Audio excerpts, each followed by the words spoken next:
Hey guys, welcome to my YouTube channel, Dear Pre. Subscribe to my channel and hit the bell icon to get all notifications. Do like, comment, share and save the video.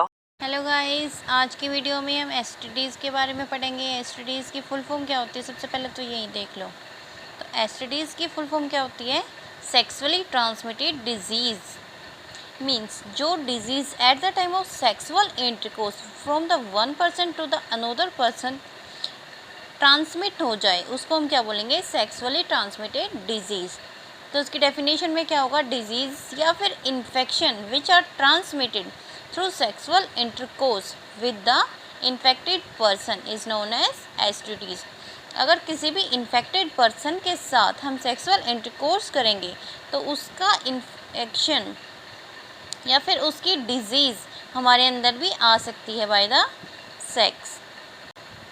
तो इसी disease को हम क्या बोलेंगे? Sexually transmitted disease which can transmit from one person to the another person by sexual intercourse. तो सबसे पहले इसके क्यूजिंग एजेंट्स देखते हैं, किस किस के कारण हो सकती हैं। तो ये इसके होने के एजेंट्स क्या हो सकते हैं? Bacteria, virus, chlamydiae, protozoa, nematodes, ectoparasites and fungi. ये सभी क्या हैं? क्यूजिंग एजेंट्स हैं of sexually transmitted disease. Sexually transmitted disease को हम venereal disease and reproductive tract infection भी कह सकते हैं। तो it is also known as venereal disease and reproductive tract infection.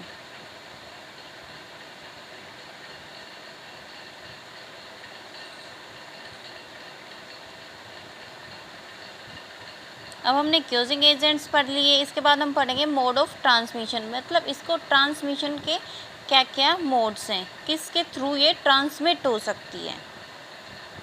तो सबसे पहला तो क्या होगा? Sexual intercourse with infected person, या फिर क्या हो सकता है कि शेयरिंग ऑफ इंजेक्शन, जो इंजेक्शन के नीडल्स होते हैं या फिर कोई भी सर्जिकल इंस्ट्रूमेंट होंगे उनकी शेयरिंग से भी हो सकती है, या फिर transfusion of blood from infected mother to the foetus means at the time of pregnancy. अगर किसी मदर के अंदर HIV इन्फेक्शन है या और कोई दूसरी एसिडिटीज़ हैं तो उसके मदर से फीटस के आने के चांसेस ज़्यादा हैं। एंड ज़्यादातर ड्रग एडिक्टर्स क्या करते हैं? एक ही इंजेक्शन का यूज़ करते हैं टू टेक द ड्रग, तो उससे भी क्या होगी? इन्फेक्शन होने के चांसेस हैं। अब इसके क्योर के बारे में पढ़ेंगे। तो एक्सेप्ट HIV को छोड़ के बाकी जितनी भी एसिडीज़ हैं सभी क्या हैं? कम्प्लीटली क्योरेबल हैं, इनका हम इलाज कर सकती हैं। हेपेटाइटिस बी, जेनिटल हर्प्स और भी कई सारी हैं, तो सभी क्या हैं? क्योरेबल है, कम्प्लीटली क्योरेबल है। अगर HIV का अर्ली टाइम में डिटेक्शन हो जाए, मीन्स जब उसके सिम्टम्स आने शुरू हुए तभी उसको जल्दी से डिटेक्शन किया जाए, उसका डायग्नोज किया जाए, तो उसको ट्रीटमेंट क्या है? पॉसिबल है, प्रॉपर ट्रीटमेंट कर सकते हैं। इसके कॉमन सिम्टम्स क्या क्या हो सकते हैं? अगर अर्ली सिम्टम्स हैं तो कॉमन सिम्टम ज़्यादातर में क्या होंगे? ईचिंग, फ्लूइड डिस्चार्ज या फिर स्वेलिंग या फिर स्लाइट पेन भी हो सकता है। अगर ट्रीटमेंट टाइम पे ना हो, ट्रीटमेंट डिले हो जाए, तो उसके क्या क्या कंसिक्वेंसेस हो सकते हैं? पेल्विक इन्फ्लेमेटरी डिजीज़ हो जाएंगी, पेल्विक में इन्फ्लेमेशन हो जाएगा, अबॉर्शन भी हो सकता है अगर प्रेगनेंसी हो तो, स्टिल बर्थ मीन्स बेबी के मैच्योर होने से पहले ही अगर बर्थ हो जाए तो उसको बोलेंगे स्टिल बर्थ। एक्टोपिक प्रेगनेंसी के चांसेस होते हैं। एक्टोपिक प्रेगनेंसी कौन सी होती हैं? जिसमें फैलोपियन ट्यूब के अंदर बेबी की और फीटस की फुल ग्रोथ हो जाए, वहीं पे प्लेसेंटा की फॉर्मेशन हो जाए। तो एक्टोपिक प्रेगनेंसी में बेबी की इम्प्लांटेशन भी कहाँ होगी? फैलोपियन ट्यूब के अंदर ही हो जाएगी।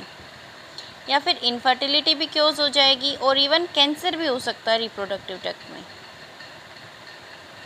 एसटीडीज़ होने के सबसे ज़्यादातर चांसेस तो 15 to 24 ईयर्स एज में होते हैं। तो इसके लिए गवर्नमेंट को क्या करना चाहिए? Special reproductive health care programmes करने चाहिए, जिससे कि अर्ली डिटेक्शन हो सके डिजीज़ का और उसका हम क्योर कर सकें। एसटीडीज़ को डायग्नोज करने के लिए कौन कौन से टेस्ट होते हैं? Culture and microscopic observation with specific staining. And second है एलाइसा। एलाइसा में क्या होता है, जो एंटीजन होते हैं स्पेसिफिक या फिर स्पेसिफिक एंटीबॉडीज़ होती हैं उनकी इंट्रैक्शन को चेक किया जाता है। थर्ड हो गया डीएनए हाइब्रिडाइजेशन या फिर फोर्थ है पीसीआर। इन सभी के थ्रू हम क्या कर सकते हैं, डिजीज़ को डायग्नोज कर सकते हैं इजीली। एंड प्रिवेंशन में हम क्या कर सकते हैं, avoid sex with unknown partners या फिर multiple partners. One should always use condoms during intercourse.